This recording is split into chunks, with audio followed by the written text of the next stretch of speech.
ナイスパフォーマンス、最高最高。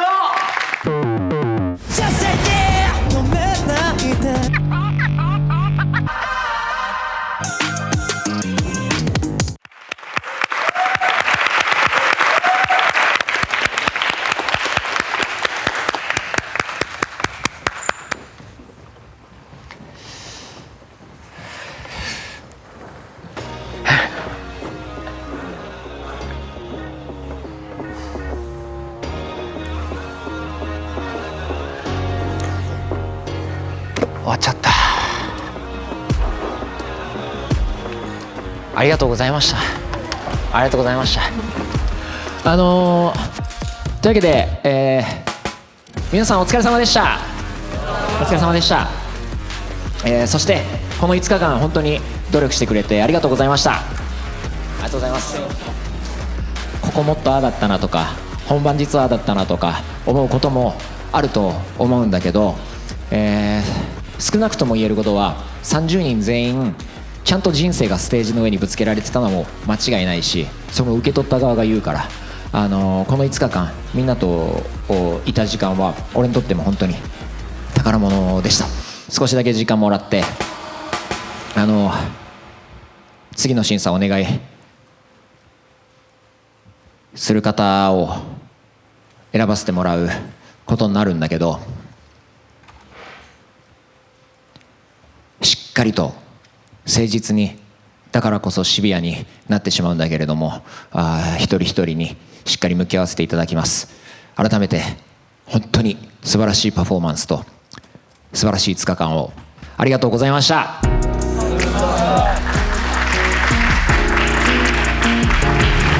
過去最高ですね。全員デビューできる。減らせなくなっちゃった。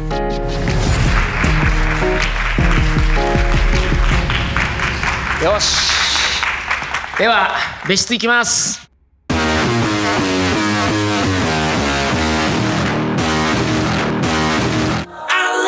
なんとだって全力を抱いてキスを超えてゆけ。かっこつける余裕はないね。聞く気なんてないジャッジメント。最高だって命をかけて運命を買いに行け。もうビビってる場面じゃないぞ。君のソロの無謀を全て愛そう。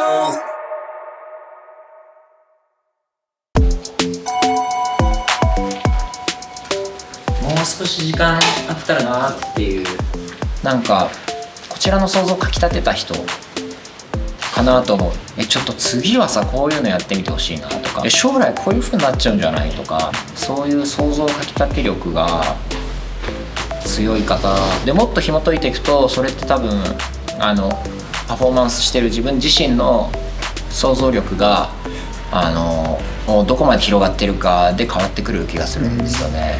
3次審査約半分に、なるシビアでもあると思うんだけど、楽しんでくれると嬉しいな。こっからですよね。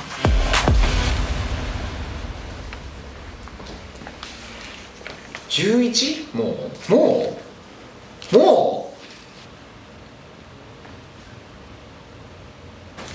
てことはもう1615はないね。16もうちょっと連れて行きたいな。20はもう行こう。20はもう行こう。もうここが限界だと思うんだよな。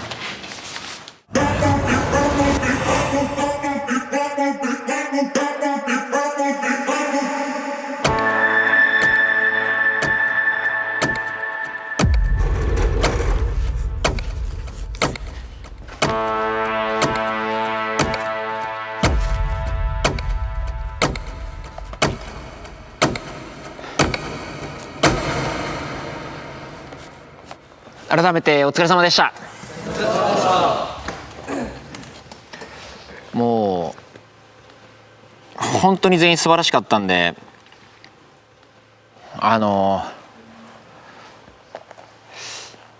まだ決めきれてないくらいの気持ちなんだけど、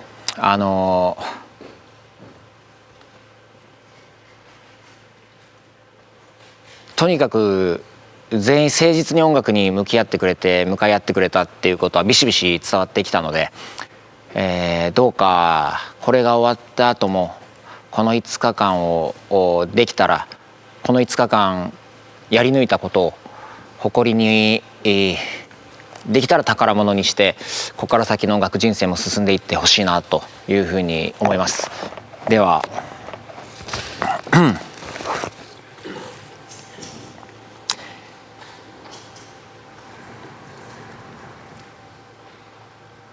チームごとに発表していきます。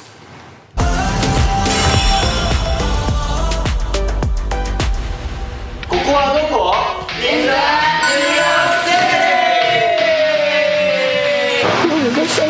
大丈夫だよ。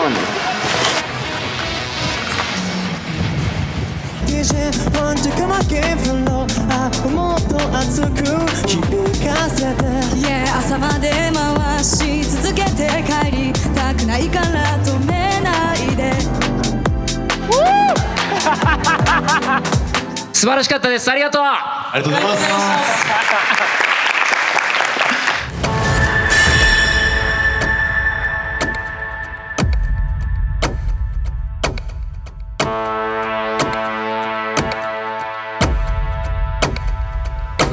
チームごとに発表していきます。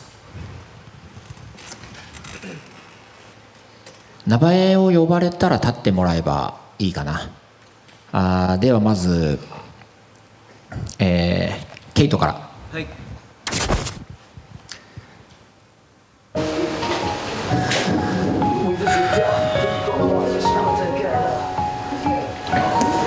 まだ決まってないですけど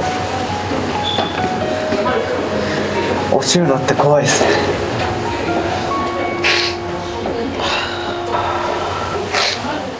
ケイトから。はい。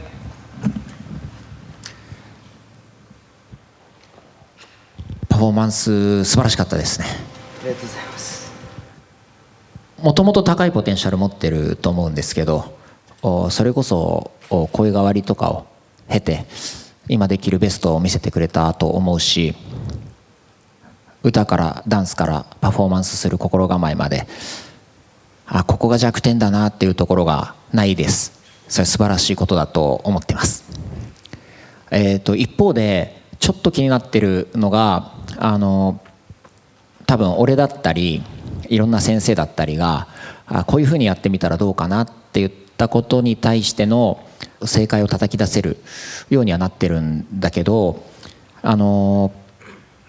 ケイトってこういうアーティストだよな、ケイトってこういう感じだろうな、きっと今回はこういうパフォーマンスするだろうなを裏切るっていうシーンがやっぱもうちょっと欲しいかなと思ってます。まあ本当内臓をさらけ出すようなパフォーマンスを次は見せてくれたら嬉しいなと思うので、次もぜひよろしくお願いします。ありがとうございます。ありがとうございます。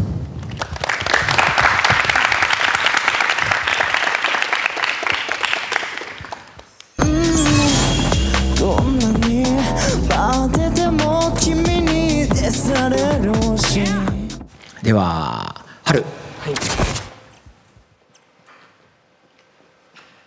最初の歌い出しもそうだけどラップ爆発してたね。ありがとうございます。ラップが今はテンション高いのかな。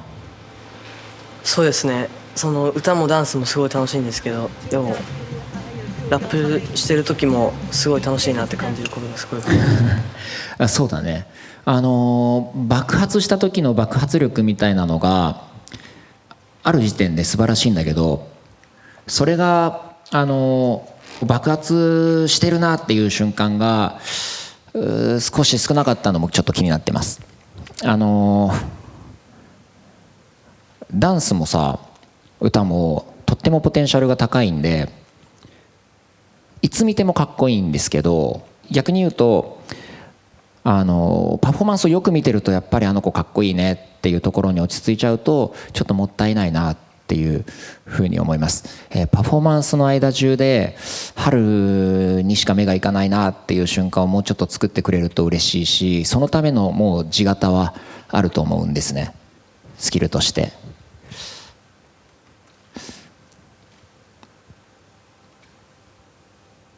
やっぱりでもここまで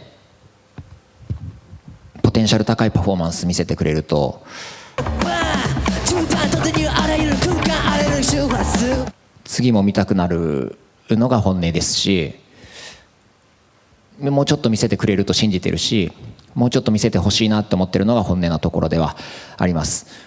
次の審査にも進んでほしいんだけど、もうワン爆発してくれると嬉しいなと思ってます。よろしくお願いします。ありがとうございます。お願いします。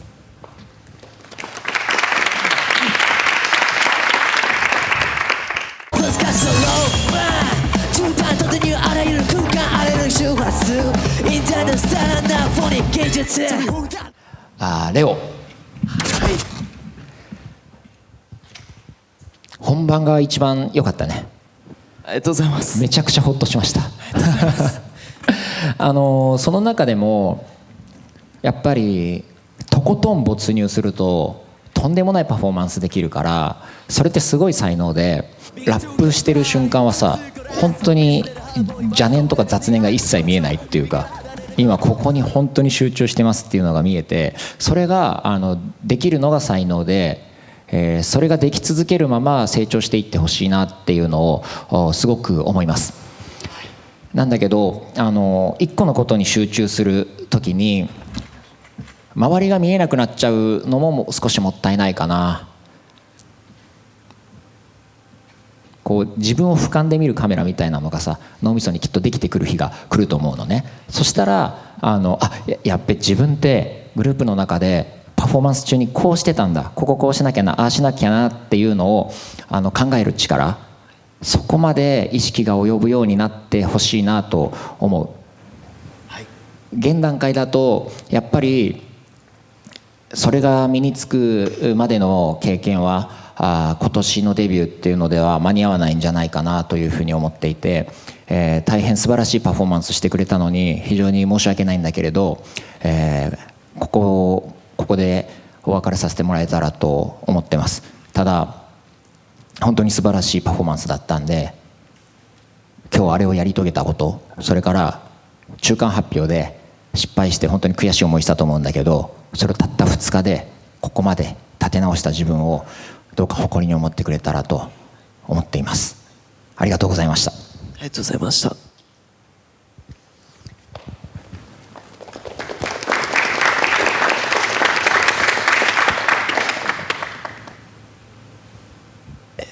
ここ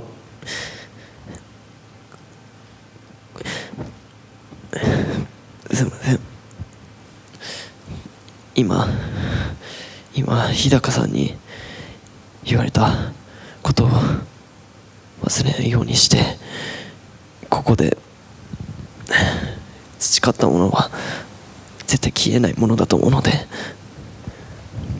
ここで出会えた人の全ての人に感謝して、この5日間本当にありがとうございました。こちらこそ本当にありがとうございました。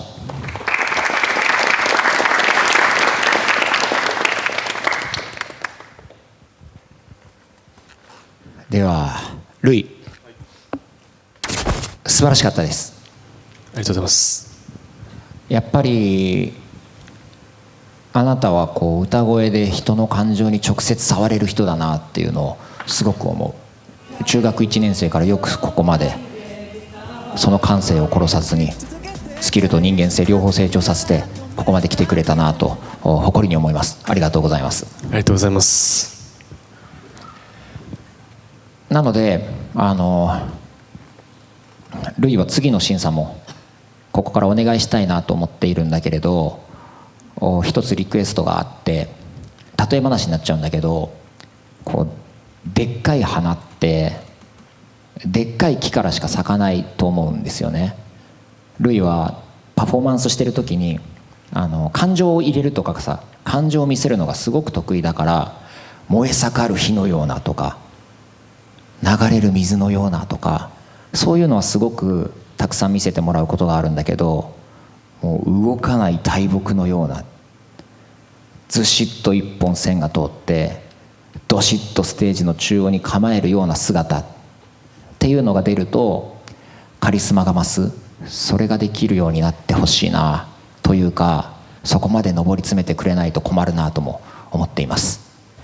フィジカルでもどしっていうのが見たいし、メンタル面でも地に足ガシッてつけて地面しっかり踏まないと高いところまで飛べないので、はい、やってくれますか？はい、よろしくお願いします。次の審査もよろしくお願いします。よろしくお願いします。本当に今回の審査ですごいたくさんのことを学ばさせていただいたのと同時に、自分でもすごいたくさんの課題と、あと日高さんが今おっしゃっていたことがなんか自分でも深くこう自覚というか理解できたような気がして、それが必要だっていうことがすごく分かったので、ちゃんと自分で体現できるように、なりたいなと思いました。はい、次のパフォーマンスを見せてください。よろしくお願いします。よろしくお願いします。踊り続けさせてね DJ Want to come again from low もっと熱く亮斗、はい。正直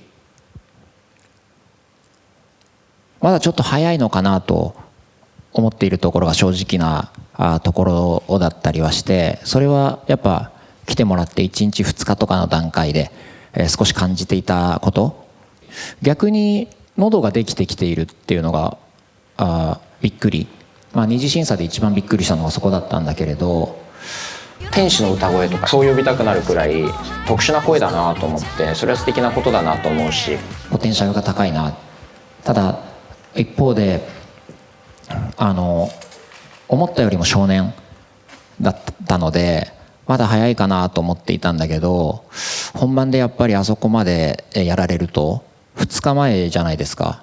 で昨日も見てるんで、昨日からの今日でなんでこうなったんだっていうのが全く意味が分かんなくて、 Boys there's so much to see 人に Boys there's so much to see 人に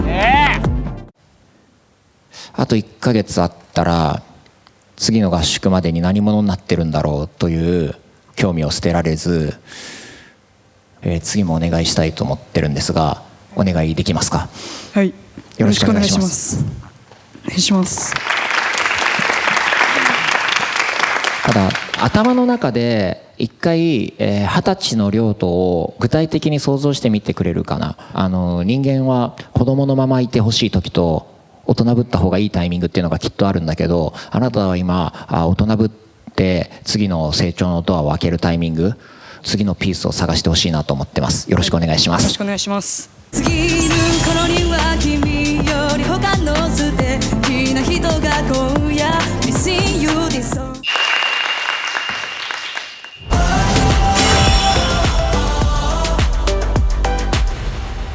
これ最高だよ。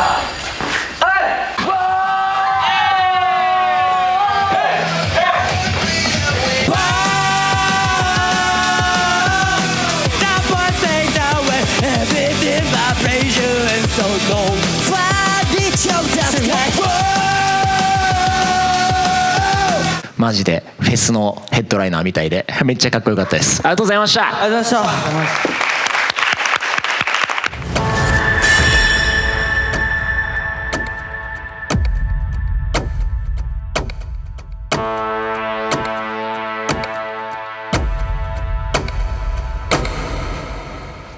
た。アダム。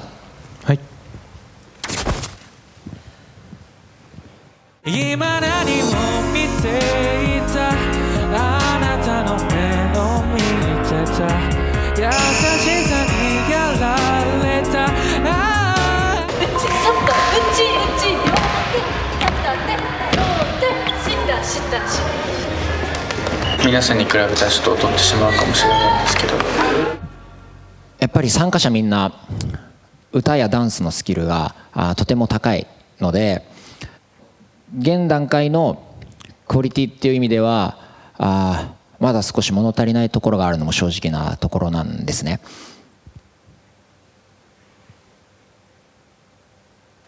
なんだけど結構課題が具体的だったじゃないですか。あと彼もパワーの部分がもっと欲しい。パッションの曲だけどその落ち着きすぎちゃってる、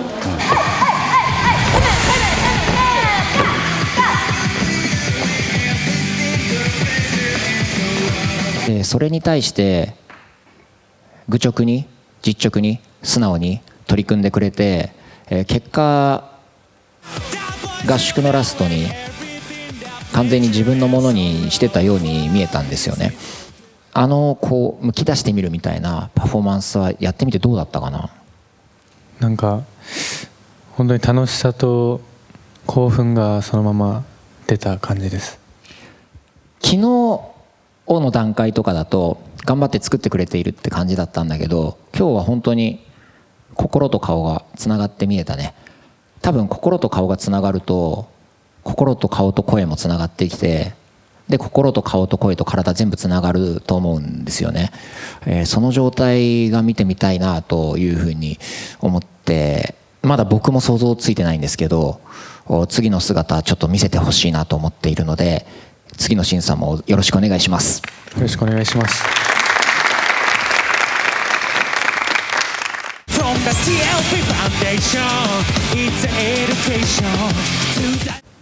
大勢、はい。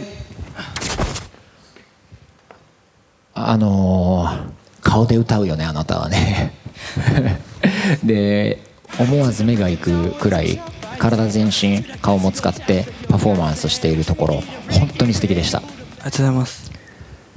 特に今日本番みたいにテンションが上がった時にボーカルコントロールは少し甘くなったかな。ラップだとしてもキーメロディーをしっかりと拾うのはやっぱり大事な曲でもあったんだよね。そこをやっぱりパッションでコントロールできるようになってほしいなとも思う。およびいい意味ですごい新しい顔をどんどん合宿中に見せてくれてたんですね。今のあなたはひょっとしたらもっと広い視野で将来どういうアーティストになりたいのかみたいな、もっと具体的にひょっとしたら一人なのか、それとも歌ってる人たちの中にいるグループのラッパーとして目立つポジションなのか、もうちょっと見つめ直して自分をよく知って自分を見つけてきてほしいなというふうに思う。今の段階でこれ以上審査を進めて自分から型にはまろうとしていくあなたを作るのは正しくないのかなと思っている。なので大勢はここまでになってしまうんだけれど、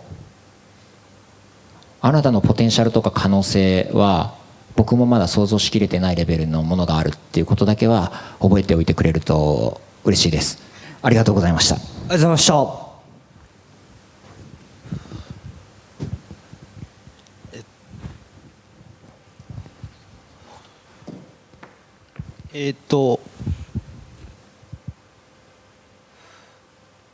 自分の夢の形があまり具体的ではないのはこうなんとなく自分でも少し課題だなと思っていたところなんですけど、だんだんとグループで練習を進めていくうちに、本当に僕これがやりたいのかなっていうことは、思っていたところを、ないわけでもなくて、これから、自分ももっと、具体的な夢を見つけて自分から成長をして、いつかはこのザ・ラストピースで夢を掴んだみんなとまた会えることを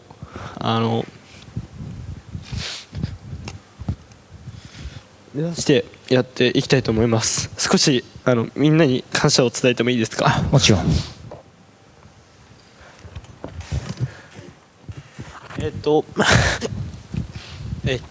僕はやっぱりさっき言われた通りボーカルコントロールがうまくいかなくて、そこにとてもなんか教えてくれたりして、本当にみんな僕よりも年が上なので本当に大好きなお兄ちゃんみたいな感じでした。ありがとうございました。またどこかで会えたらなって思います。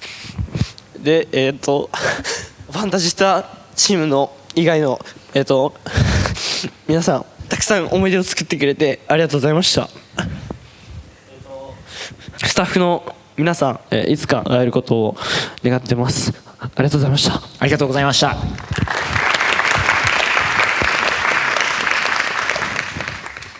来季。はい。来季も明確な課題に取り組んでいただいたかなと思うんだけど、ファッションで思いっきしみたいな瞬間って今までにあるかな？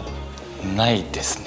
なんかいいね。今までは正直で正直考えて最後それをそこに置いてステージにパッションで立つっていうこの両方を大事にしてほしいかな。今出さなくていいけど。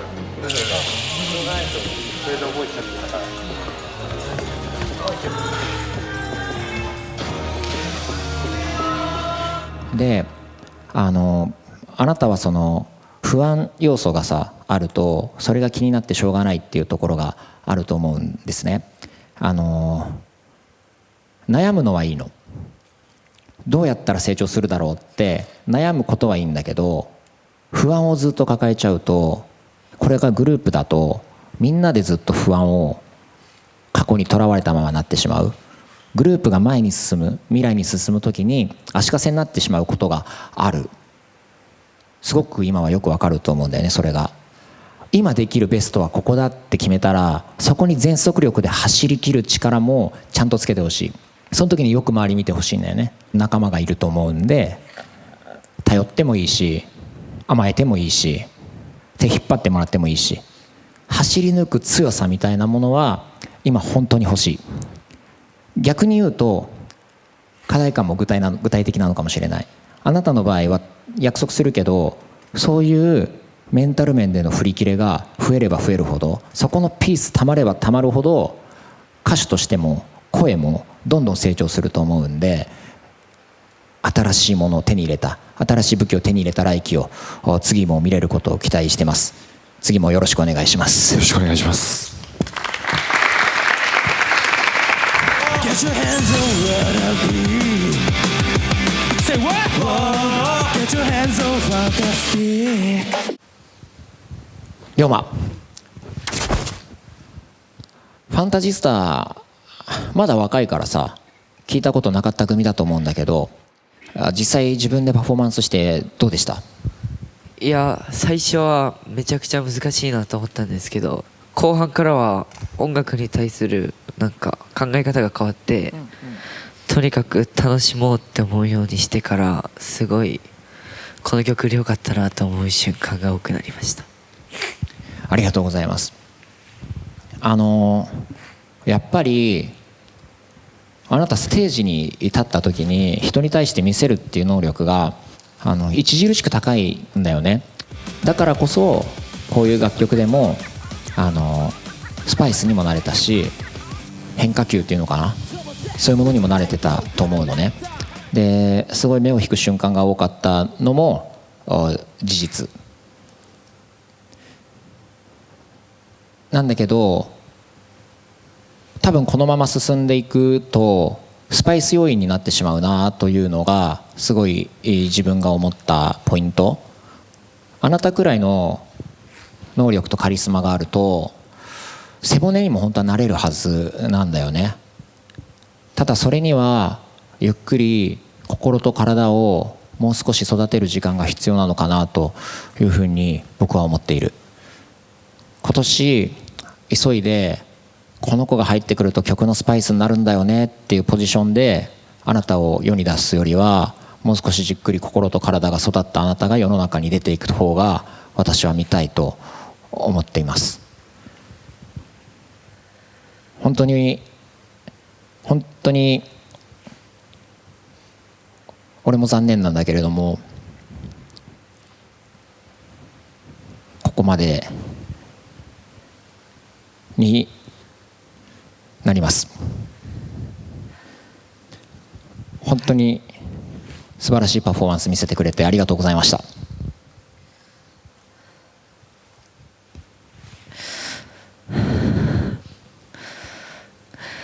ここに来るまで人一倍練習してきたつもりだったんですけ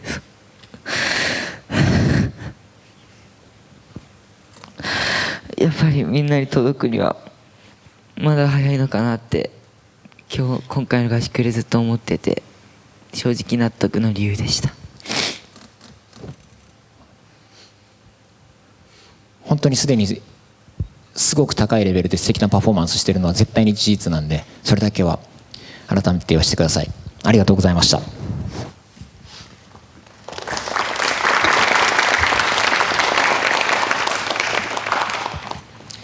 51、はい、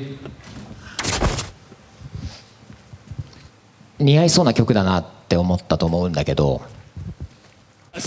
似合いそうな曲の方が人が想像しやすいっていうことだから、その想像を超えるの大変だと思うんだよね。それをよくやってくれたなと思います。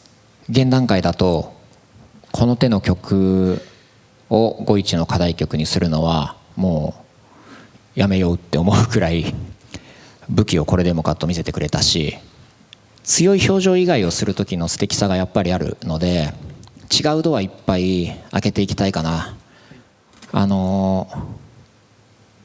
次の審査にも進んでもらうんで、次は今回は見せてない顔を見せに来てください。はい、楽しみにしています。はい、よろしくお願いします。よろしくお願いします。これからもただただ目の前の壁をぶち破っていって、最終的に自分がラストピースであったと言えるように頑張りたいと思います。よろしくお願いします。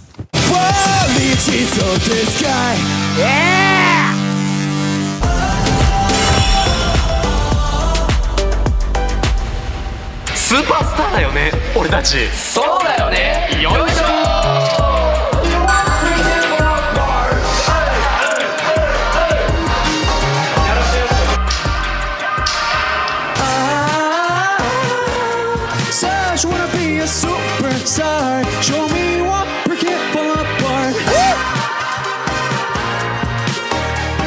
何が嬉しいってさ、最初に出てくる感想がさ、うわーいい曲だななんだよね。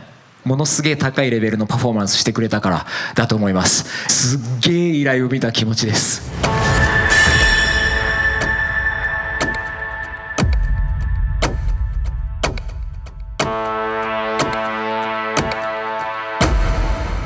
スーパースターカノン、やっぱここまでさまざまな経験をしてきている分、厳しい目できちんと見させてもらっているんだけれども、それでも1バース目の頭の歌入る前の目線の時点でもうちょっと勝ってるなっていうのを感じさせられました。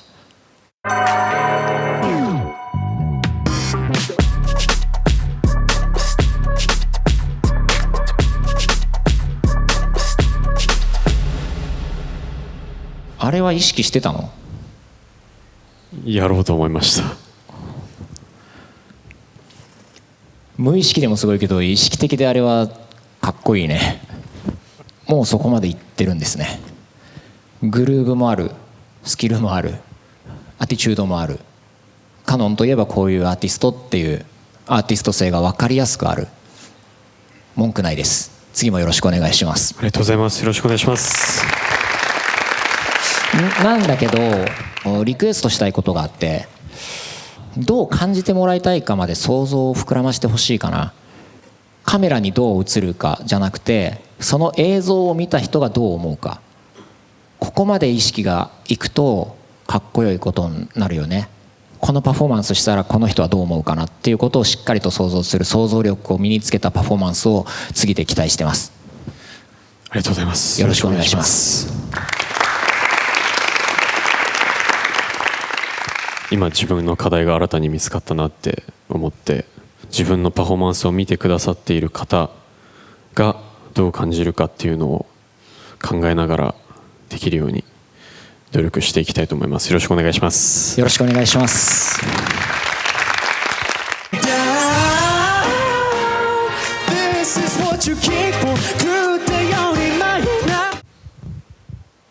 海里。はい。今ちょっと変声期で高いキー出にくいかなみたいなのってパフォーマンスする上では本当はディスアドバンテージ、不利な部分のはずなんだけど、歌い出しの瞬間でよくローキーであそこまで見せられるようになったね。ありがとうございます。誰かの理想像に耳を傾けてしまったのはローキーで見せるは意識してたの？そうですね、なんかだんだん自分の声変わりしてきた自分と自分の今の声と向き合ってて、自分の声が分かってきたからこそ結構練習する時もこれここいいやんみたいな意識はめっちゃしてましたね。本当に見習いたいくらいそういうところのセンスが良くて、おしゃれな人とかってさ、今イケてるブランドよく知ってるじゃなくて、自分に似合う服よく知ってる人だと思うんだけど、あなたはもうパフォーマンスとか歌い方においてのそれが天才的だなと思います。ありがとうございます。オクターブ下にするってさ、相当な大工事じゃん、曲にとって。実はね、言わなかったけど、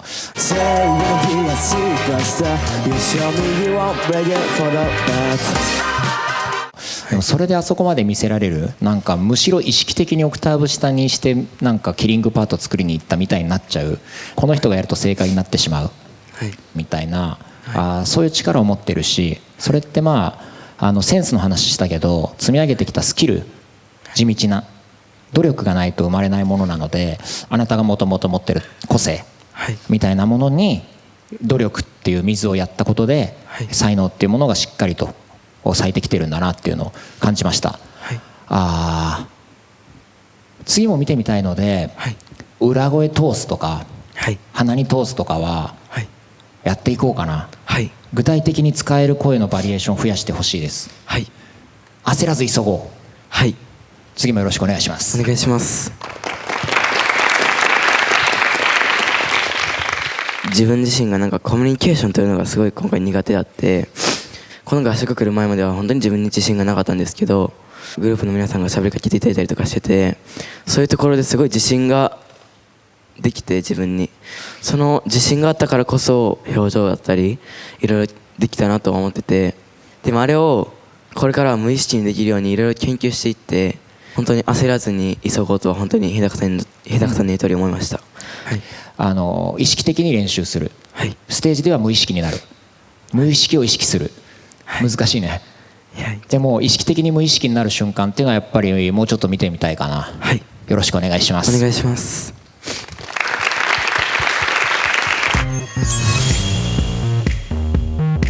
Such a wanna be a superstar. そして名字がともし、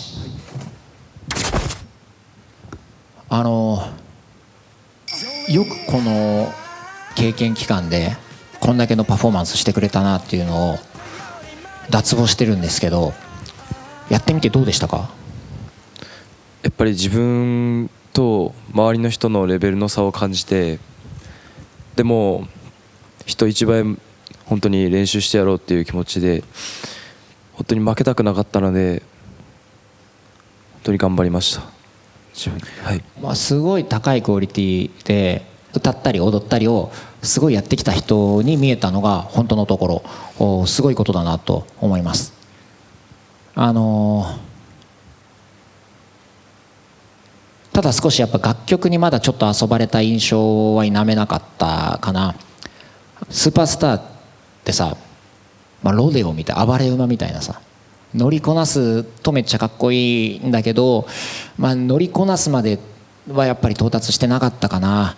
あなたのアーティスト性はしっかり見えたのね、個性というかで、歌って踊る人だなってすごい思ったし、そのポテンシャルがあるなとも思ったんだよね。なんだけれどもやっぱりもう少し時間は欲しいのかなって思ってるのが本音です。このスピードでこれだけ成長しているんだったらっていう期待もすごいするんだが、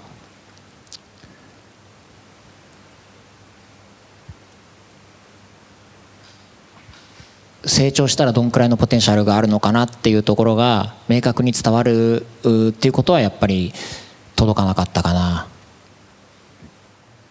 友志とはここでお別れになってしまうんだけれど、このキャリアでここまでのパフォーマンス見せてくれたことを心から尊敬しています。ありがとうございました。ありがとうございました。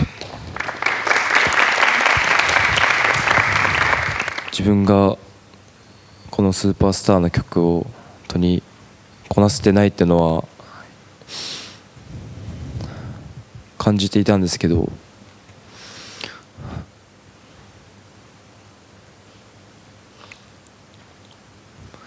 それでもやっぱり自分は歌って踊れるっていうパフォーマンスが憧れたし、かっこいいっていうかすごい心を動かされたので、もう本当にこの機会をもらえたってのが本当にすごくありがたいことだと本当に思っています。本当にありがとうございました。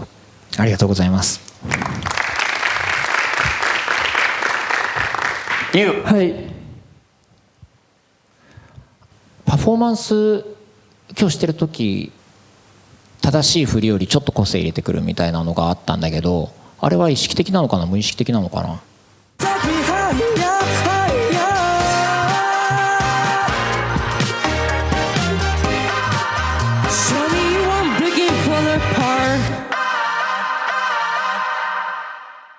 みんなと一緒じゃつまんないからなんかここでは違う自分を見せたいなって思って、そこを意識しました。なるほどね。素晴らしかったと思います。正直なことを言ってしまうと、ここの合宿に連れてくるか結構最後まで悩んで、現段階のクオリティっていう意味だと追いつくかなっていう感じだったんだけど、まあものの見事にあそこまでのパフォーマンスされると、今あなたスポンジみたいな感じでどんどんと吸収できる時だと思うんだよね。合宿とか行ったらどうなるんだろうっていうのを見たい気持ちがやっぱり抑えられないです。ちょっと次の審査も見させてください。はい、よろしくお願いします。よろしくお願いいたします。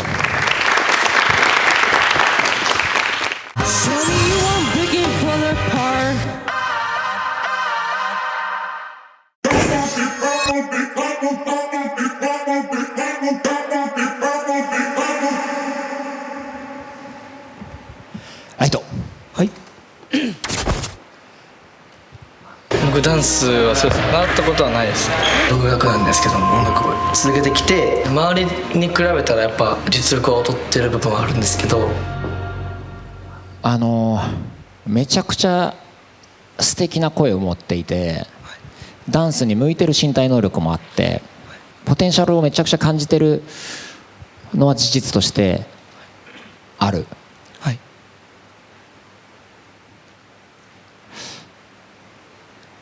だけどやっぱり今多分大変な部分に意識が取られてるのか、せっかくここ得意の歌聴かせてる時でもよく頑張ったなっていう感想が先に来てしまう。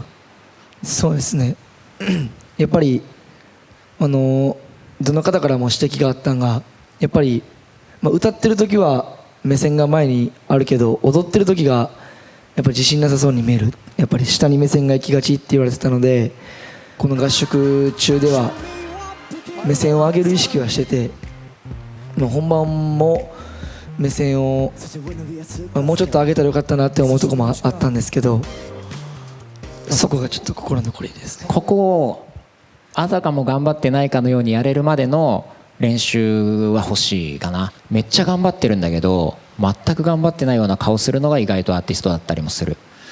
そこまで到達できるかっていうとまだ今回は少し間に合わないのかなって思っている。すごい悩んだんだけど、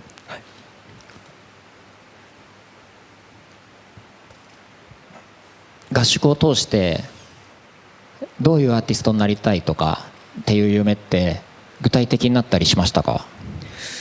具体的に言うと、その今現代界ではその BE:FIRST さんみたいなその歌って踊る、その何にも縛られずに自分たちで楽しんで歌って踊るグループになりたいなっていう夢がありました。その夢の解像度を1個上げてほしい。例えば BE:FIRST にいたとしたらどういうパート任されてるか、どういう服着てそうか、どういう立ち振る舞いしてそうか、そういうところまで想像を膨らませてほしい。どんどん変わってっていいから、こうなんじゃないかな、なんじゃないかな、これもできるんじゃないかな、いろんな想像をどんどん膨らましていってほしいけれど、具体的ではいる必要がある。そしたらあなたがその夢に行くために必要な努力の仕方っていうのもきっと具体的になってくると思うんだよね。どういう努力していいか道に悩んだらちょっと聞いてください。まだまだ伸びるポテンシャルはすごくあると思っています。ただやっぱり今回はライトはここでお別れになってしまうのだけれど、次にパフォーマンス見れるのを楽しみにしています。ありがとうございました。ありがとうございます。やっぱり足りないところが多いっていうのは自分でも自覚してたんで、もっと磨いてもう一度、こうやって一緒にやってくれたみんなと一緒にまた音楽できるのを楽しみにして、これからも諦めずに頑張ると思います。ありがとうございました。はい、ありがとうございます。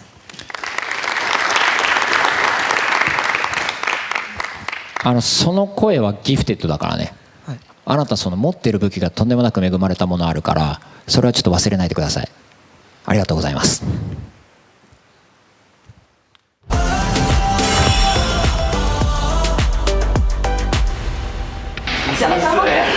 ジでむずい。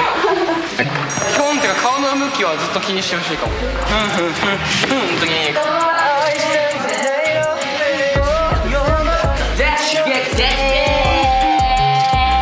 俺だけのもんにならないっての分かってんだけども、Hey, I sense the NATO, you're my baby。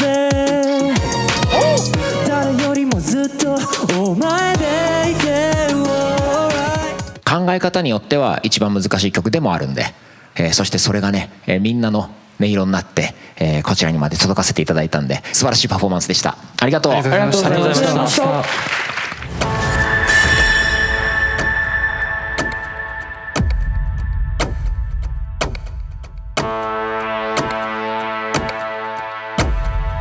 では慶心、音色はきっと難しかったと思うんだよね。本番で見てすごく感じるのは、あなたはそのステージを食うみたいな、ステージをあなたのものにするみたいなカリスマがあるね。もともと得意なことがあると思うんだけど、ものすごいいい直球持ってるねっていう状態なんだけど、まだちょっとやらなきゃいけないことが多すぎるかもしれない。あなたの得意なところもまだまだどんどんと磨いていく必要があるし、変化球も学ぶ必要があるよね。今回の音色はあなたにとってそういうものだったと思うんだけど、もっといろんな球種を覚えて、その上で直球も速くなって、そうなった時のあなたのパフォーマンスから見せてもらえる夢を見てみたい。現段階でこれ以上先に進めるのは得策じゃないかなと思っている。悔しい気持ちは本当にあるんだけれど、今回の慶心はここまで。また新しい夢見せてくれるとも信じてるし、こんな大きな夢見れる日が来るんだって思わせてくれることを心から期待しています。今回はごめんなさい。ありがとうございました。ありがとうございました。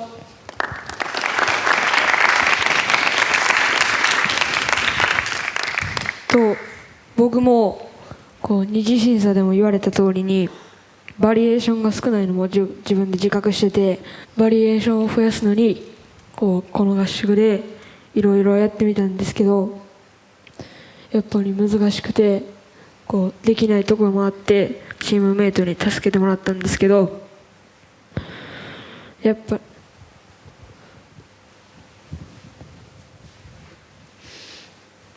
できることもこの合宿で増えてないことはないと思うので、次にしっかり吸収したものを次に発揮できるように頑張ります。ありがとうございました。ありがとう。ただこれは全員に言えることだと思うんだけど、努力とかトレーニングって楽しい時が一番効果あると思ってるのね。だからもしも今得意なことをグイグイやるのが一番楽しかったらそれでもいいよ。そのうちそればっかやってる時に自分の努力に自分で飽きてくる日が来たら全然違うことやってみるとかで増えていくこともあると思う。努力が続くコツはそれ自体が楽しいことだと思うんだよね。よろしくお願いします。ありがとうございました。葵。はい。音色みたいな曲で葵がパフォーマンスする姿っていうのは、二次審査の段階で割と浮かびやすかったんですね。得意そうなものを与えられた人って課題がある人より楽かっていうと実はそうでもなくて、むしろその想像を超えないとなんかあれ期待外れだったかってなりやすいものでもあるから、結構自分の中でもギャンブルでもあったんだけど、本番でやっぱしっかり想像を超えてきてくれるあたりが本当にすごいなとびっくりしました。顔とか思いっきし動かしたりとかさ、声に思いっきしアクセント入れてみたりとかした時にさ、それがこうくどくならないっていうセンスの良さを持っててすごいなって本当に思うんだけど、なんか意識してたこととかあるのかな。やっぱりダンスでも歌でも、シルエットとか角度とかを結構研究していて、どの角度にすると相手からよりよく見えるだろうっていうのを、結構鏡の前で練習したりとか、歌の時とかもやっぱり表情とか身振り手振りに少しこだわって、その本番を迎えました。なるほどね。臆面もなく差しに来るよね。恥ずかしいみたいな感情を葵から感じることがない。楽しみです。次もぜひよろしくお願いします。ありがとうございます。よろしくお願いします。いつでもどんなシチュエーションにもすぐに馴染んでいくでしょう。不思議。よし、カン。はい。面白いアーティストだなってたくさん思わせてもらいました。いろんな引き出しを持ってるよね。で、自分のアーティシズムみたいなものをすごく理解していたり、音楽が好きなんだなっていうのもすごい伝わってきたから、ものすごくアーティストとして楽しみだなって思ってます。そうだね、その上で5年後10年後とかにカンがどうなってるのかっていうのが想像がしきれないところがあって、俺みたいな作る側とやる側の夢が重なるタイミングを待った方がいいのかなって思うのが正直なところ。今の段階で5年後の自分のアーティスト像みたいなのって浮かぶのってどんな感じになるのかな。僕はアーティスト像でいうと全く浮かんでないに等しいかもしれないです。正直なところだとなんかいろんな声が出せて、なんていうんだろう、柔軟なというかカメレオン的なね、すごくわかる。なんだがやっぱり夢の具体性をもうちょっと固めてからまた一緒に夢を見たいなっていうふうに思う。申し訳ないんだけれどもラストピースでの感はここまでかなと思っている。想像をかきたてるのも絶対上手な方だと思うし、ステージマン向きでもあったりすると思うし、もっと言ったらなんか、そうだね、可能性が本当にだいぶ無限にあると思うんで、好奇心の赴くままに生きてみてほしい。好きなことを思いっきり楽しんだ後の感をちょっと見てみたいです。今回はごめんなさい。でも本当に素敵でした。ありがとうございました。ありがとうございました。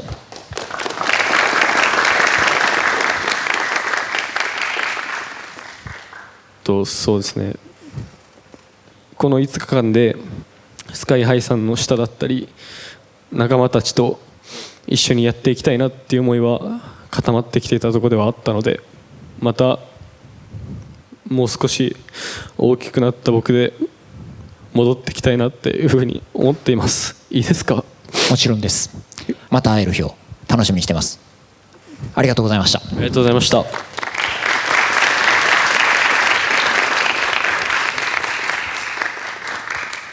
太一。はい。すごく良かったです。よく考えてパフォーマンスしてくれるじゃない。なんだけど考えてないところで出てる感じがする天然の部分もものすごく魅力的で、天然と計算の部分のバランスがものすごいなと思って。天然の部分ってさ、人間性が出るから結構やっぱりパフォーマンスしてる時から伝わってくる人間性が非常に興味をそそられる、想像をかきたてられる、そういう力があると思っていて、すごく素敵なパフォーマンスだったことはもう間違いないと思ってます。ちなみに太一的なところでいう太一の長所ってどういう部分ですか？自分的には男すぎないというか、なんかどんなにガツガツしても少し中性的なパフォーマンスが自分の中でできているのかなと思ってます。間違いないと思う。あなたの場合は今言ったような長所がもっともっと具体的になればなるほど良いと思う。自分といえば何かみたいなのは本当にずっと歌とダンスを始めてからずっと自分の中で悩んでいたことで、自信持って答えられない自分がいるので、もっと頑張りたいと思います。100回はみ出てみてもらえると嬉しいかな。なんかさ、あなたが丸型だったとしてさ、なんか才能っていうのがこれですってなった時に、こうやってさ、こうちまちま塗ってってもさ、どういう形なのかなっていうのはあんま分かんないと思うんだよね。もうバッて一回はみ出るとさ、これやりすぎたなの部分をいっぱい見つければ見つけるほど自分の形くっきりしてくる気がするんだよな。だからやったことないこといっぱいやればやるほど、自分のこういう部分、この声だなとかこのパートだなっていうのは見つかってくると思うんだよな。これもうちょっと磨いたら才能って言われるようになるから。才能って最初から生まれた時から備わってるみたいな風に思う人もいるけど、僕はやっぱね、そうやって磨いた先に結果として言われるものだと思ってるから、びっくりするような自分が多分そのうち出てくると思うんで、自分を掘ることを楽しむことを忘れないでください。そのピースを見つけに行きましょう。次の審査もよろしくお願いします。よろしくお願いします。愛せずねいろ You're my baby。 レン。はい。率直にどうでしたか、この5日間は。はい、ずっともうトレーニーとして活動し始めてからの悩みであるなんか圧倒的な実力っていうのがやっぱりずっと求めていて、なんか今回は新しい自分を社長にいっぱい見せたいなと思ってたところが結構大きくて、けどなんか明確に何やっていいのかが本当にぼんやりしてて、闇雲に頑張ってみたっていう印象ですね。誠実にトレーニーとしての期間を踏んでくれているからこその課題なのかもしれないんだけど、例えばパフォーマンスの正解とかアーティストとしての正解、ひょっとしたら俺の中に探してしまっているのかもしれない。俺がどんなレンを求めているのかとかをレンが探しちゃっているのかもしれない。俺の正解を探す作業はしてはいけない。あなたの中の正解をあなたが探す作業をしなくてはならない。分かるよ。ディレクションされるとさ、それやんなきゃなって気持ちにもなると思うんだけど、でそれはそれで、実際愚直に素直にやってほしいんだけど、俺がやってることって引き出しを増やすとかアイディアを増やすとか、夢の見方を教えることはできるんだよね。夢の見方を教えることはできるんだけど、どんな夢を見たいかを見つけるのはあなたしかできないのよ。だから BMSG とか俺そのものとかを信頼してくれてるのもすごく感じてすごく嬉しいし誇りに思うし、俺も同じようにあなたをすごく誇りに思ってる。だからこそ自分の思う最高の自分みたいなものを自分で見つける作業をしなきゃいけない時が来たのかなというふうにも思っている。自分の中でこうありたいっていうのはやっぱりあったりとか、ガツガツしたラップ、自分の得意なものをやりたかったっていう面も少しあって、でもこういう音色っていう楽曲を与えていただいたからにはそうですね、やらせたいことがあるんやろうっていうね。そうですね、やっぱそういうことを考えてしまう癖がどうしても抜けないところがあってそうです、ね、なるほどね。それはなんかひょっとしたらドキッてしてる人他にもいるかもしれないけれど、例えばこんな発声使わへんやろっていう練習とかやってたものがいつの間にか自分の武器になったり、そういうことがたくさんあるのね。なんでそういったものは思いっきりやってほしいんだけど、全ては自分のスタイルのため、だと思ってほしいし、ただ自分のスタイルを提示するのってよっぽどのスキルに支えられてないと説得力にならないから、そこを大事に次の審査で見せてもらおうかなと思うので、よろしくお願いします。お願いいたします。ありがとうございます。や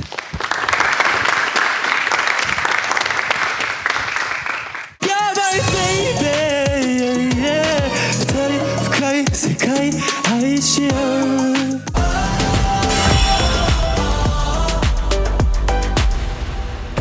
バイブスの揃いがさ、マジでこういうグループでずっとやってますみたいな感じで1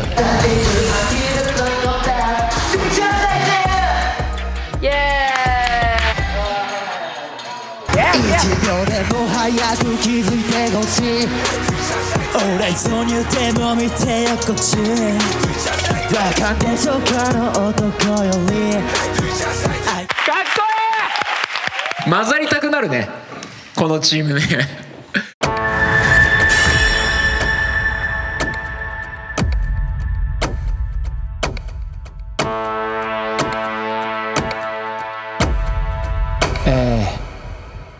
コタ、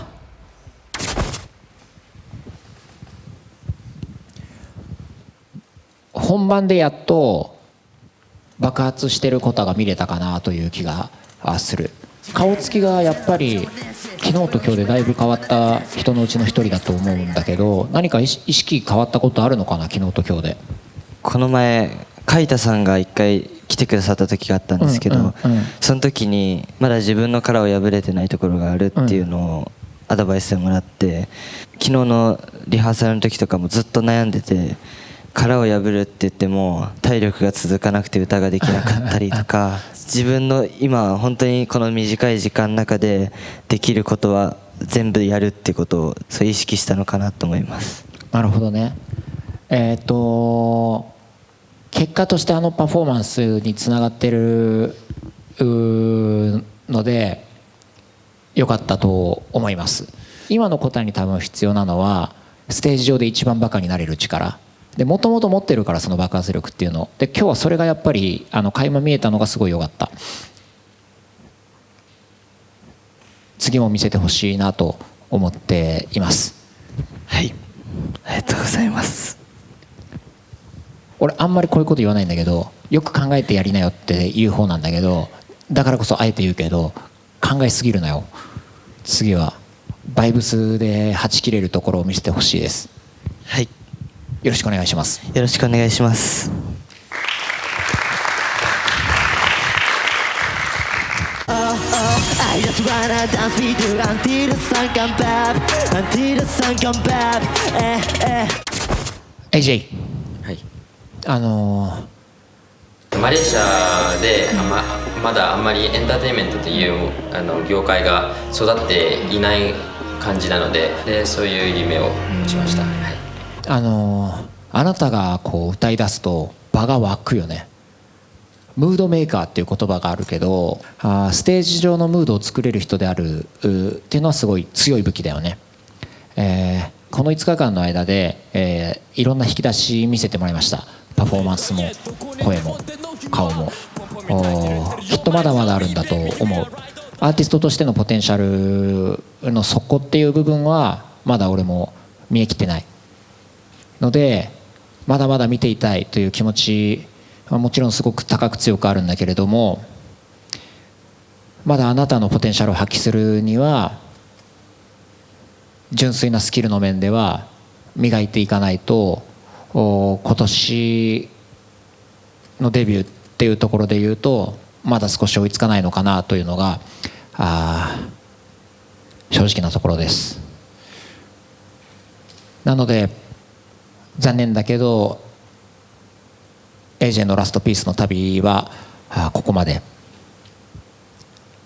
本当にありがとう。そしてごめんなさい。そしてもう一度本当にありがとう。ありがとうございます。合宿5日間本当にかけがえない日々でいろんな経験させてもらって、こんなチャンスが人生にあるんだなと思ってすごい嬉しかったです。でこの5日間で得たものをこの僕の未来と僕の持ってる夢に使えたらなと思って、すごい宝物にして頑張っていきます。また成長した僕を見せたいなと思っているので待っててください。待ってます、はい、ありがとうございました。ありがとうございます。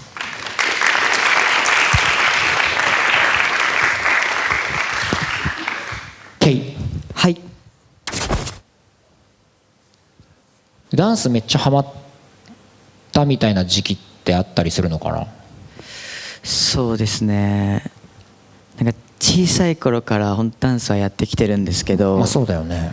めっちゃハマったのは今が一番かもしれないです。なるほどね、はい、だからこんなことになってるのかありがとうございます。いやー素晴らしいと思う。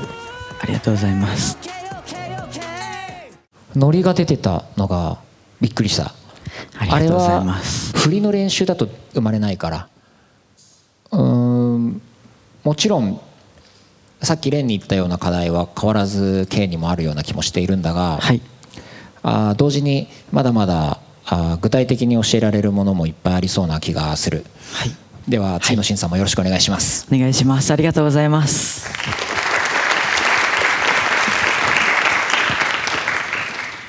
正直今日のパフォーマンスは自分の中で納得のいくものではなくて、夢を追ってるこの気持ちっていうのは本当に強いものなのに、なんか大事なところで自分の思ったようなパフォーマンスができないかったっていうのに今すごい結構悔しさとかがもあるんですけど、上り詰めていきたいと思ってるのでよろしくお願いします。ありがとうございます。お願いします。お願いします。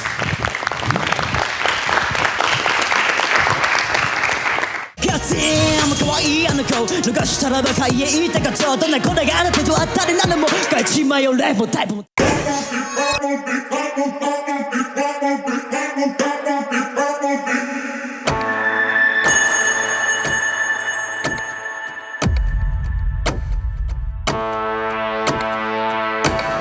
さてショー、はい、曲の中だとさ結構美味しいパートだったりもするからまあ目立ってくれるだろうとは思ってたんだけど、想像以上のフィットの仕方だったね。ありがとうございます。まずはそこに驚いたかな。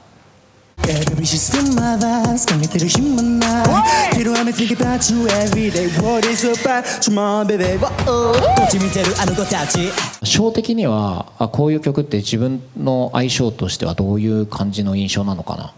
自分結構こういう系の曲めちゃくちゃ好きなので、でしかもよく聴くので、自分はこの曲で選んでもらった時には来たなみたいな感覚ではありました。なるほど。5日間ってさ長いようで結構短いじゃないと思うんだけど、学べるチャンスはいっぱいあるじゃない。ことごとく学ぼうとする好奇心みたいなものを感じたし、あなたのパフォーマンスから一番感じたのはこれ音楽好きだわこの人っていうこと。これはやっぱり可能性を感じてしまう。アーティストより音楽の方が偉いから絶対にそれはもうそうなんだよね。あなたのパフォーマンスは常に音楽が見えた。これはすごい素晴らしいことだと思う。はい、ありがとうございます。次も見てみたいです。よろしくお願いします。はい、お願いします。うございます。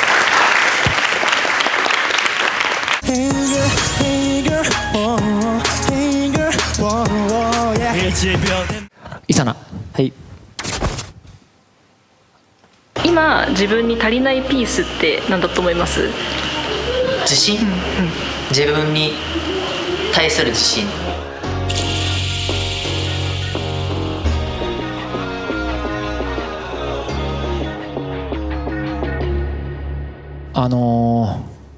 この曲自分に合ってるのかなみたいな不安があったようにも見受けてるんだけど、やってみてどうでしたか？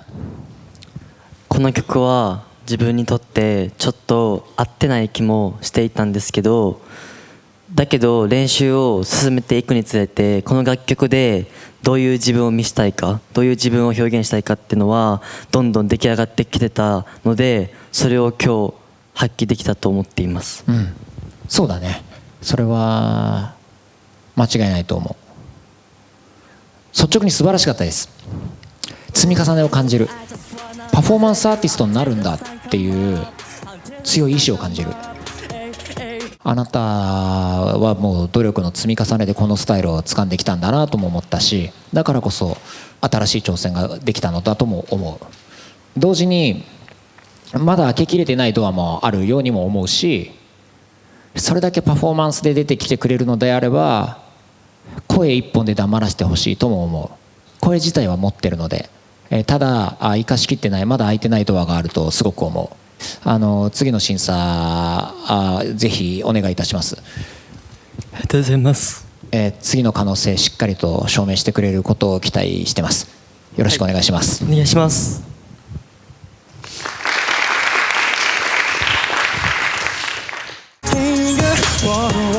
1秒でも早く気づいてほしい。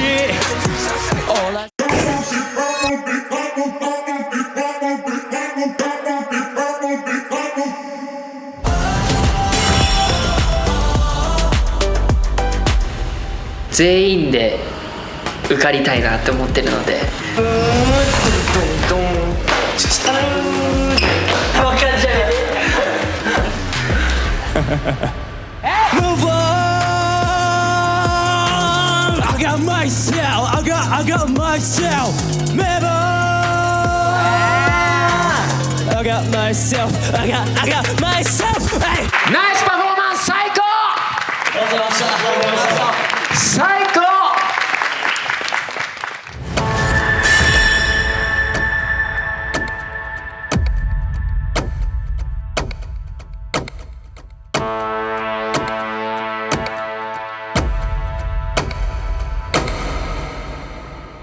ゆうた。はい。ゆうたはやっぱり磨き続けてきたスキルがある分、あえても厳しく言わなくてはいけないとも思うんだけど、スキルを見せに行く瞬間っていうのが目についてしまう時があるんだよね。高いスキルっていうのは音楽をよく聴かせるためにこそ使えど、自分を見せるために使うものにするともったいない。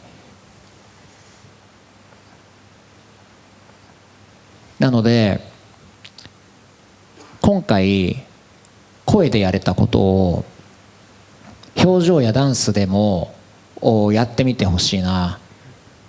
多分無意識的に自分でやる色付けの方法にまだいろんな方向があると思うんだよね。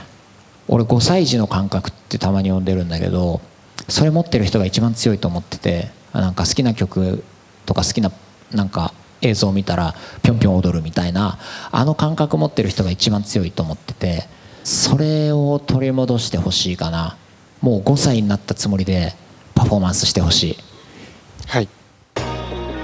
なんというかユータのスタイルとしてあるかっこいいユータのスタイルはこうっていうのに意識的にこう寄ってくように見える時が多いんだよね。一回逆のもう人間としてのユータ、自分が本来持っているものを慈しむっていうか、それで良いと思うんだよね。何者かになろうとせずにただ自分のまま立つっていうことがよりできてくると、多分そこから生まれてくるものにユータのアーティストとしての表現の真髄がある気がしてて、それをなんかやっぱ一緒に見つけたいなっていう感じがするね。ありがとうございます。見せるためにスキルを使うんじゃなくて、音楽のために生きる雄太をもう一度見つけてきてほしい。それを次の審査で見れるのを楽しみにしていますので、よろしくお願いします。よろしくお願いします。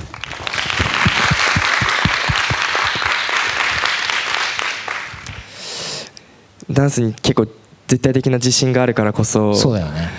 なんかそれをどうしても見せたいし、それが自分の強みだと思っているので、それを手放すというか一度置いておくことがすごい怖いのは正直あって、今回それができなかったことがすごい悔しいんですけど、次回はもっと音楽を楽しんで音楽ファーストでパフォーマンスできるようにしたいと思います。そうだね。はい。かっこつけないやつが一番かっこいいみたいなやつあるじゃん。あれをインストールしてくれたらすごく嬉しいです。はい。楽しみにしてます。はい。よろしくお願いします。ありがとうございます。よろしくお願いします。でも心にピース。空。はい。あれ歌いながら踊るってどのくらいやったことあるんだっけ？今回が初めて。そうだよね。はい。信じらんないくらい伸びたね。でもありがとうございます。全部がもう如実に伸びているし、ポテンシャルが底知れなくて得体が知れなくてめちゃくちゃワクワクしたのは事実なんだが、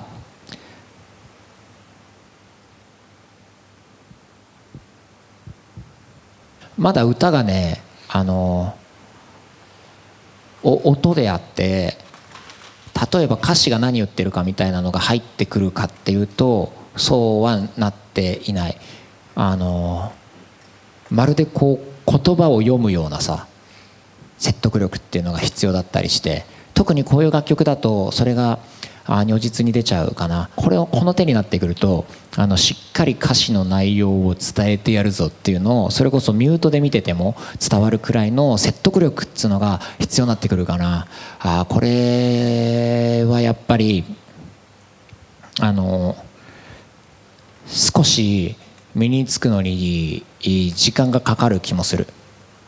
ものすごいポテンシャル高いのはもうめちゃくちゃ伝わってるんだが、今回は見送らせていただきたいと思っている。心からリスペクトしてます。本当にありがとうございました。ありがとうございました。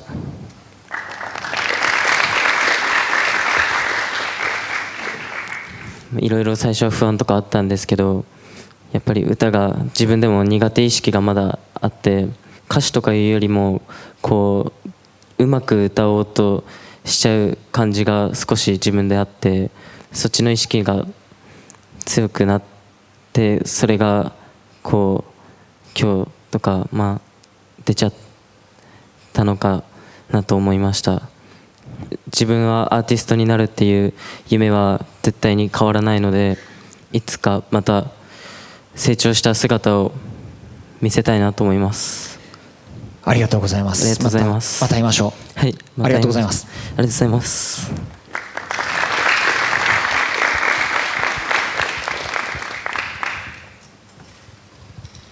ありがとうございました。ありがとうございました。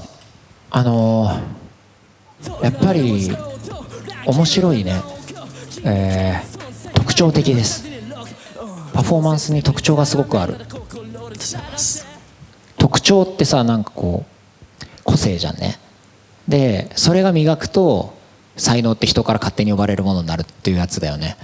もうすでに面白い個性だねっていうところが出るところまで、ラップも歌もダンスもあると思うんだよね。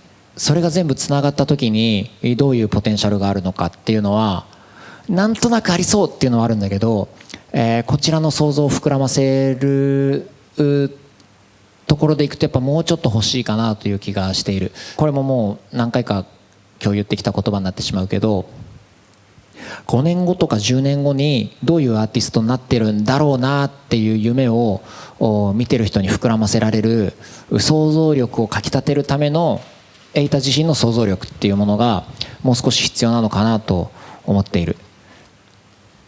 そうですね、自分は自分の踊りに自分の色があると思ってて、自分の声にやっぱ得た色はないなって思ってたのがやっぱ今までずっとそうで、そこに対してやっぱりまだまだ磨きを入れる必要があるなと思った反面、やっぱこうやってメンバーと歌っていく音楽と関わる機会が増えた分、この合宿期間でマイクにポジティブにまだ伸びれるっていう思考になれたので、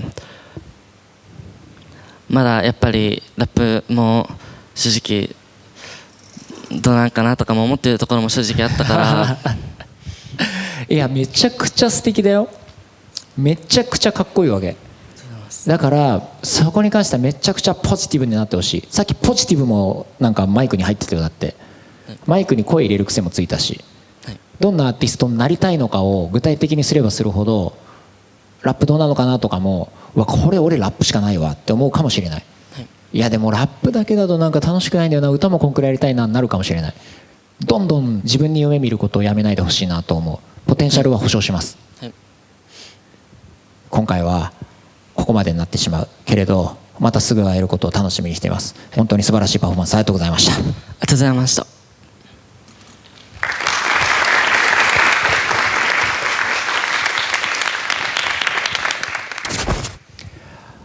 カンタありがとうございました。ありがとうございました。パフォーマンスに音楽性が見えたのが特に面白かったなって思いました。音楽ってほら目に見えなかったりするから、誰かがさ体とか顔とか声とかで表現していくわけだけど、それを全部同時にやれてる感じがしたんだよね。音楽に動かされてる感じがした。こういうパフォーマンスしなきゃって昨日までは考えてたと思うんだけど、今日は全然それを感じなかったね。それが面白い。そうですね、昨日まではダンスも歌も、頭でずっと考えながら歌とかもここはこう見せたいなっていうのがあったりとか、チームで話し合ったことを全部頭に入れてやってたんですけど、今日の朝から一回それを全部白紙にして、自分がこれを見た時に自分が見る立場になった時にどう見たら面白いんだろうなっていうのをもう一回考えるようにしてっていうので、今日はある意味音楽を楽しめたパフォーマンスができたかなっていうふうに感じてます。すごいね。その通りだと思う。曲がさちょっと悪いノリじゃん。曲に勝手に悪いカンタが引き出されてる感じがめっちゃかっこよくて、自分が思ってるカンタのアーティスト像っていうのもちょっと見えてきてはいる。なのでちょっと次の審査もお願いしたいと思っています。よろしくお願いします。お願いします。できたら次はこの自分が見せたいをやってもらいたいかな。はい。これが俺をちょっと見せてほしいかも。はい。楽しみにしてます。よろしくお願いします。よろしくお願いします。もし帰れるならどうなりたいの、この心の赴くまま。大輝。はい。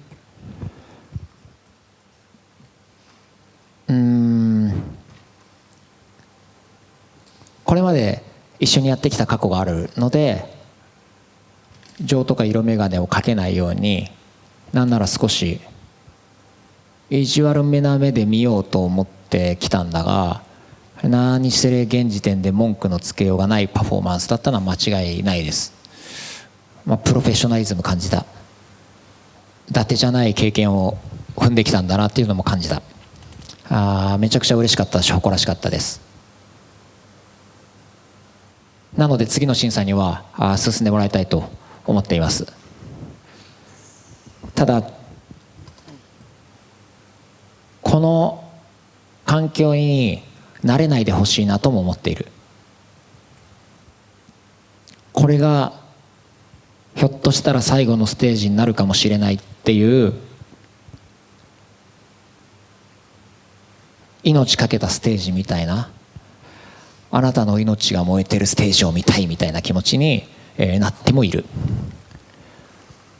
例えば世の中にデビューしたりすると同じ内容のライブをさ10公演20公演っていろんなところでやったりするじゃない。こっちはもう18回目よ、同じ内容を。でもお客さんにはそれが最初に見る大輝で最後に見る大輝になる人もいる。からこんなとこで慣れてる場合ではない。毎回毎回できるベストを命燃やしてパフォーマンスするところをやってほしい、そんなことを思っています。はい、わかりました。舐めてるとか気合が抜けてるとかが一切思わない、この感じ誇らしいです。あえてリクエストするならば、この世代とかこの時代を丸ごと背負うつもりで次のパフォーマンス臨んでください。世界で一番やばいのは日本の10代だぞってあなたが言わせてください。はい、わかりました。次の審査楽しみにしてます。よろしくお願いします。よろしくお願いします。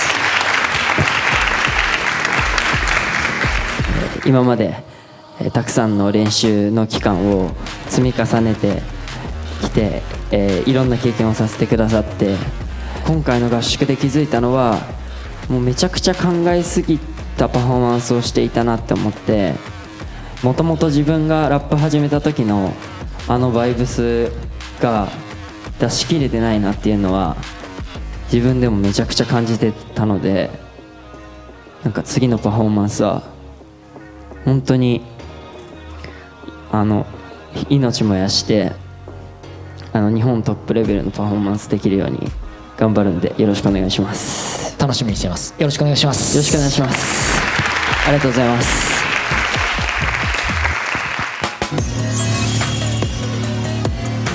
燃やした歯になるその時まで情熱が今ほど走る。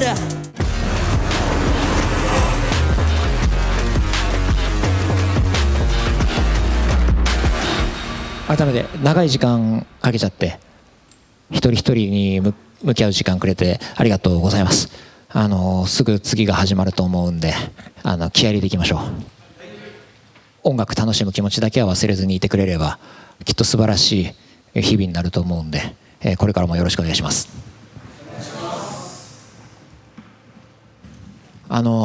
そして本当にめちゃくちゃみんなが何よりも分かると思うんだけど、今日いる人たちみんなやばかったんで、一緒にやばい一日を作った仲間であるっていうことを心から誇りに思っているし、今回ここに来てくれたことを心から感謝しているし、これが誇れる経験であったと来年再来年とかに言ってもらえるように俺たちも必死で努力するので、本当にありがとうございました。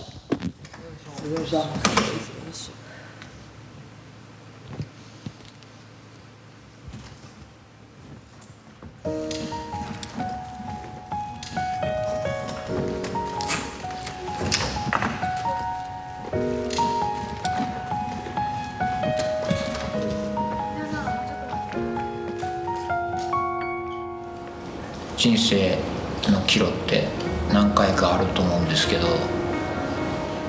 良くも悪くも彼らの人生にとっての大きな一日を作る人間になってしまってる方の深さと責任ともめちゃくちゃ感じる。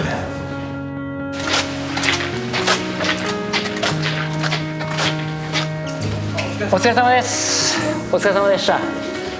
本当にめちゃくちゃ素敵なパフォーマンス、こんな6曲がこんな風に見れるって思ってなかったんで、心からリスペクトしてます。本当にありがとうございます。ありがとうございます。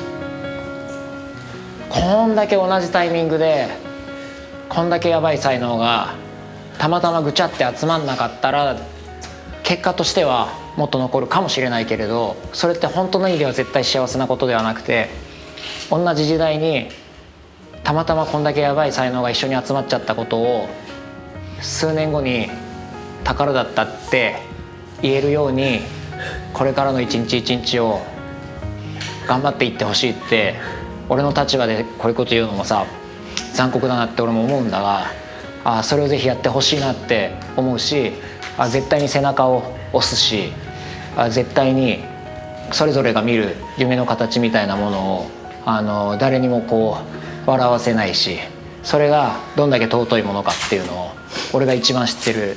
それはもう保証する。あなたたちはいかに素晴らしい夢を見ているかっていうことと、また会う時にさらに輝いてる姿見せてくれたら嬉しいなっていうふうに思います。今回はこの先の姿を一緒に見ることができなくて本当に申し訳ない。だけど繰り返し言うけどめちゃくちゃ心からリスペクトしてます。今日あの状況あの環境であのパフォーマンスめちゃくちゃやばかったです。めちゃくちゃリスペクトしてます。ありがとうございました。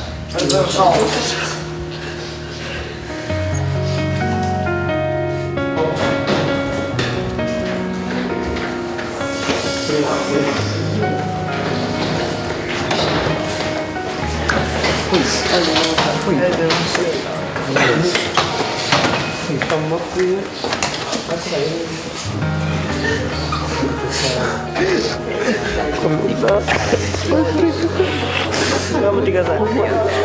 絶対頑張ってくださいね。約束っすよ。頑張ってください。頑張るよ。それからスタッフさんとかに言ってもらえれば。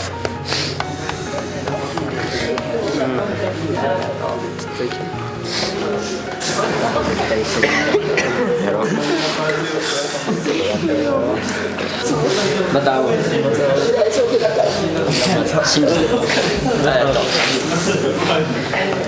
絶対諦めないで。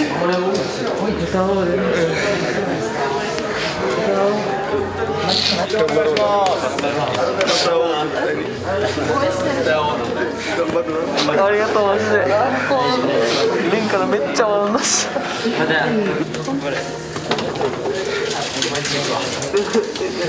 まずい料理とかして。頑張ろう。大事大事。ありがとう。磨き続けてね。頑張って。けど、離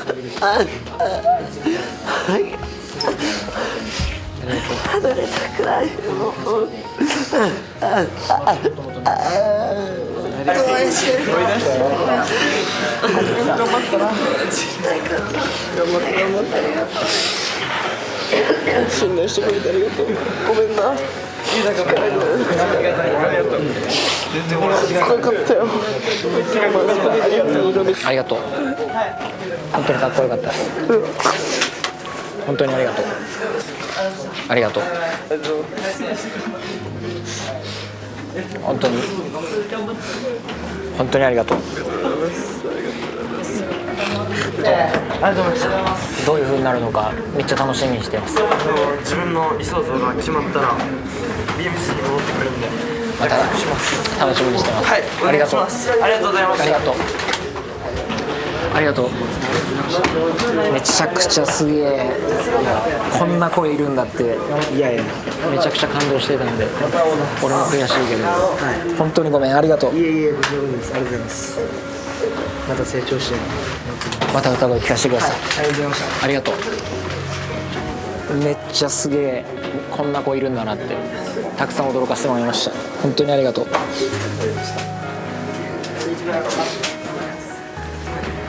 っともっと見たかったんだけど本当にそれが叶わなくてごめん。ありがとうございます。本当にありがとう。また見せてください。ありがとう。本当にポテンシャルものすごくあるから絶対焦らないで。ものすごい長い人生のものすごい最初の方だから何かに焦って何かになろうとしないで自分でやることをめちゃくちゃ誇りに思ってほしい。ものすごいポテンシャルあるから。こんな化け物みたいな子いるんだなってめちゃくちゃ驚いてるところから今もずっと変わらず驚いてます。また絶対やばいとこ見せてください。こんなに5日間で伸びる人全然見たことないからすごいと思う。本当に驚かされてばっかりでまたもっともっと見れたかったんだけどそれが叶わなくて本当にごめん。またぜひ見せてください。ありがとう。本当にものすごい才能持ってる。ありがとうございました。俺もこんなタイプのアーティスト見たことないからさ次にどんなもの見せてくれるか楽しみにしてるから本当にありがとう。ありがとうございます。この先も頑張ってください。こちらこそ応援してます。ありがとう。ありがとうございます。ありがとう。ありがとうございました。笑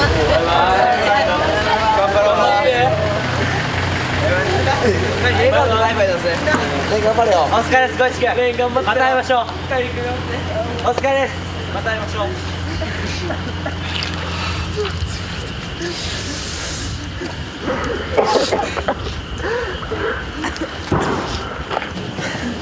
みんなすごくそれは辛いと思うんだよ。それは泣くと思うんだよね。でそれを作ってる俺もやっぱり責任とか業の重さっていうのはやっぱ感じなきゃいけないとも思ってるんだけど、今残ってるっていう君たちが喜ばない方が失礼だから、ちゃんと誇らしく胸張って堂々と次に進んでほしいなって思います。はい、それをしっかり胸に抱いて一歩一歩成長していってくれたら、その時やっと彼らの涙も意味あるものになると思うから、その彼らにもこういう5日間とかこの映像とかが一生誇れるものにしてあげる、その責任は残っている人にあると思うんで、しっかり胸張って喜んでしっかり次の審査に行ってほしいと思うんですが、切り替える準備できてますか？はい、しっかりとご飯食べましょう。はい、行ってください。はい、行ってらっしゃい。おめでとう。おめでとう。おめでとう。素晴らしかったよ。本当にみんな素晴らしかったよ。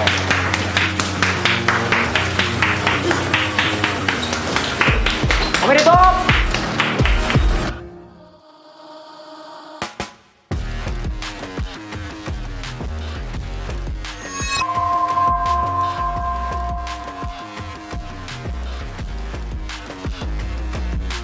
でも美しいと思います。本気でやるって絶対かっこいいことだから、もう誰も笑えなくないですか？あのレベルの本気。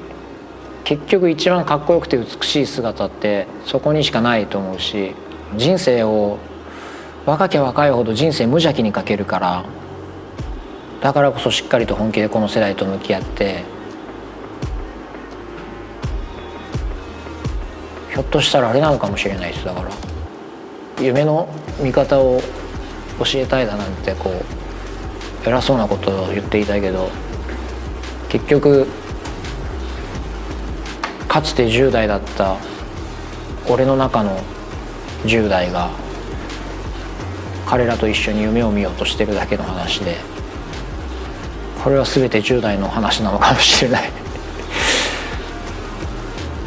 夢の見方を教えようじゃないや、もうこれ一緒に夢を見ようでした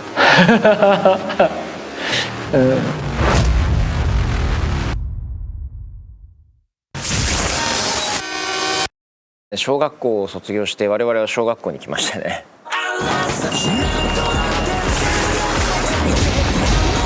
クリエイティブ審査が行われます。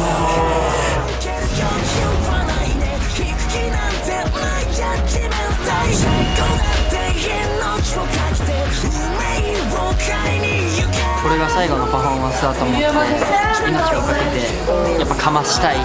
では楽しみます。聞いてください。